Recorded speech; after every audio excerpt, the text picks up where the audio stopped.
Kejaksaan Agung resmi menangani penyidikan kasus dugaan korupsi mantan Jampitsus Febri Adriansyah. Pasca pelimpahan dari kepolisian, status dua tersangka sebelumnya kembali menjadi saksi. Kejaksaan Agung kembali memberikan pernyataan terbaru terkait dengan pengalihan penanganan perkara dugaan tindak pidana korupsi dan juga tindak pidana pencucian uang yang melibatkan mantan Jaksa Agung Muda Pidana Khusus Kejaksaan Agung FA dan juga satu orang tersangka dari swasta yakni DR, di mana sampai dengan saat ini Kejagung telah menerbitkan 3 surat perintah penyidikan atau sprindik terkait dengan 3 kasus tersebut, yang dimana untuk sprindik nomor 43 ini terkait dengan dugaan tindak pidana korupsi dan TPPU pada PT Krakatau Steel, sementara untuk sprindik nomor 44 ini terkait dengan dugaan korupsi PLTU, PLN yang mengalami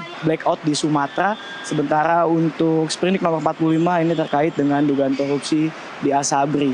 Dan melalui sprindik ini Kejaksaan Agung resmi memulai penyidikan yang sudah dilanjutkan dari pihak kepolisian, dan dari sprindik ini juga status tersangka dari pihak kepolisian ini menjadi saksi, dan nantinya status tersangka tersebut akan menjadi masukan bagi penyidik untuk menaikkan status saksi ini dalam perkara kasus korupsi tersebut.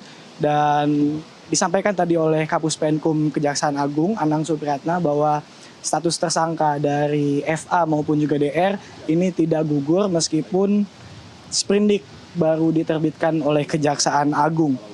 Dan terkait dengan mekanisme yang dilakukan, yaitu pengalihan penanganan perkara dari pihak kepolisian kepada Kejaksaan Agung, disampaikan bahwa hal ini pernah terjadi sebelumnya, yaitu pada saat penanganan kasus dugaan korupsi PT Asabri, dan sampai dengan saat ini juga masih dilakukan pendalaman oleh penyidik dari Kejaksaan Agung. Dan berikut adalah keterangan dari Kepala Pusat Penerangan Hukum Kejaksaan Agung Anang Supriyatna.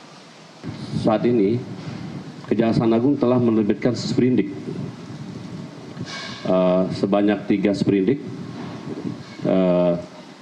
Ada 3, yaitu terkait sprindik nomor 43 dugaan tindak pidana korupsi dan TPPU untuk PT Krakatau. Yang kedua sprindik nomor 44 dugaan tindak pidana korupsi untuk perkara PLTU PLN yang bailout. Ketiga sprindik 45 terkait dengan Asabri, sebagaimana laporan misalnya yang kita terima dari penyidik Polri. Jadi sudah dibentuk, dan semenjak diterbitkan sprindik maka segala kegiatan dan tindakan-tindakan yang bersifat pro justisia sudah beralih kepada penyidik kejaksaan. Ini yang baru kita terima kan dokumen-dokumen dan barang bukti, nanti juga tersangka kita terima. Pak, artinya akan dilakukan penyidikan baru dan penetapan tersangka baru, berarti duanya? Dari yang jelas ya, kita akan mengecek dulu nanti dari barang-barang bukti, dari berita acara pemeriksaan yang berasal dari rekan-rekan penyidik Polri, termasuk barang buktinya, termasuk kita akan kita pelajari kelengkapan Polri materinya, nanti di situ. Nanti bisa terbit. Tidak gugur, tapi kan kita sprindik dulu, terbit. Tidak gugur, yang penting kita terima dulu, kita pelajari.